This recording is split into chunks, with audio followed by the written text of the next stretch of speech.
I recently saw this video by Steven Bartlett. You know him, Diary of a CEO. He's on Dragon's Den here in the UK. But this was actually on his behind the scenes of a Diary of a CEO vlog.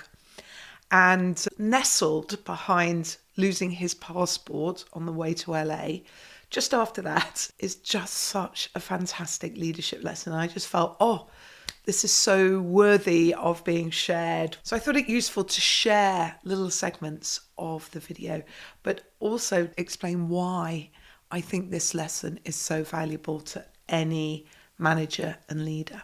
He sets up the video by talking about the life cycles of businesses from the cults. You know, you just start out and it's just a few people with a common mission and in there together fighting against the world, to a growth business when you're bringing in more people to help you, to very large businesses where the systems need to be operationalized. The infrastructure has to be in place to support the organization and the people within it. It's easy to manage people situations when your team are all sat within 10 meters of you. But the minute your team aren't sat within 10 meters of the CEO, then you need to put things in place to make sure that wherever they are, there's enough support for them so that they can be their best and most productive. For the last 12 years that I've been in business, I've asked myself the question, what's the most important thing? And I currently, I run this thing called Flight Group, I have visibility into about 41 different companies. And I am absolutely shocked that all of these companies that spend all their money on their products, their services, their customers, are spending just a fraction of their time and attention on what I believe to be the most important thing in all of business, which is your people. Why I think this is interesting is that I have clients who are both in small businesses, so startups and a bit bigger, and in multinationals. And the leadership challenge with the people in the small business is that journey from cult to growth, because you are the leader and you have to play that role before you've ever really been taught how to be a leader. You're being a leader because everyone's looking at you. I think what is interesting, and he didn't refer to it, but is in the operationalized side. So when businesses are really big and have significant HR teams and culture teams, to some degree, the challenge I see of leaders is they kind of delegate their leadership and management responsibilities to HR. That it's seen as something, go talk to HR about that. HR do this. As opposed to what is the individual role of the manager and leader to lead their team. I think it is often missed. In fact, there's a Gallup survey that said 87% of managers have had no training. If managers do not learn how to manage and lead their people and their teams well, are we surprised then that they don't always do the best job? And that potential within that team is never fully released. And so then he shares this section here, which is about the role of the leader and prioritizing the people agenda. And the people subject is quite a broad one. It's about who you're bringing in, how you're keeping them, how you're developing them, how you're supporting them, how you're retaining them, and how you're making them stay happy, how you're taking care of their mental health, their physical health. In the world we live in today, whether you like it or not, as a CEO and a founder and an entrepreneur, you have more responsibility and more of an obligation to be more to your team members than just a job, because we're living in a lonelier world than ever before. We're living in a world where there's less community.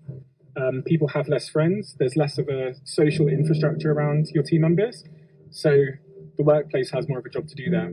What Stephen pulls out well here is the role of a leader in a much broader context than just getting people to do things, to do the work.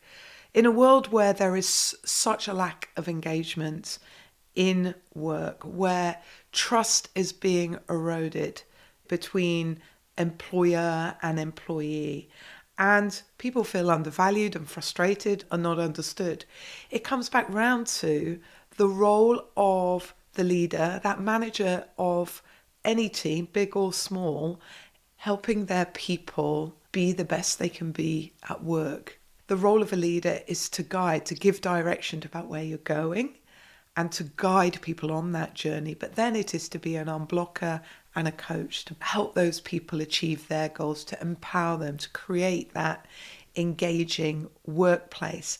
I think that's such an interesting point about it being a lonely world and people looking for that connection with their work.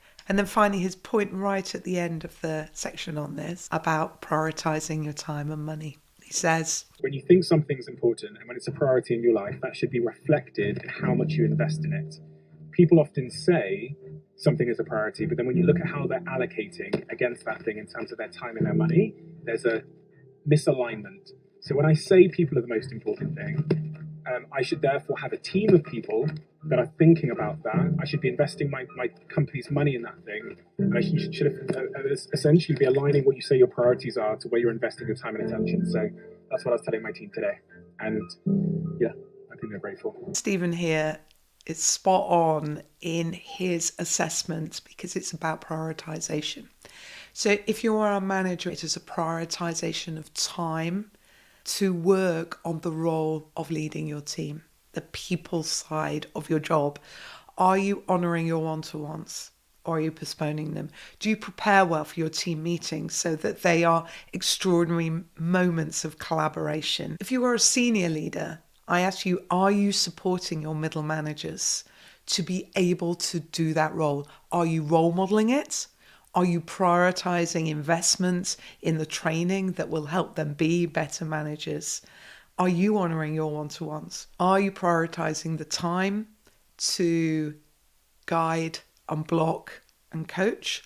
Or are you prioritizing time to do, and the actual leadership of your team is an afterthought? One of the activities that I do on workshops when we're working on leadership skills with managers is to get them to look back over the last 4 weeks of their diary and the next 2 weeks and look at their time allocation on activities that guide, unblock, and coach their team. And what we normally find when they do that is it's a much smaller amount of time than the time and energy they are putting on doing the do, working on the topic. Now that's important, but if you are a manager and leader, you are achieving your results through others and spending time on it, making sure that those people are engaged with their work is the most important thing you need to do. And it's important both for your organisation, but as he says, is so important for the people. So that's my challenge to you. Look at your diary and see, are you prioritising time for the people agenda within your team or organisation? Are you leading well? Or in fact, are you, like them, just working on the work? I'd love to know your thoughts. Please let me know in the comments.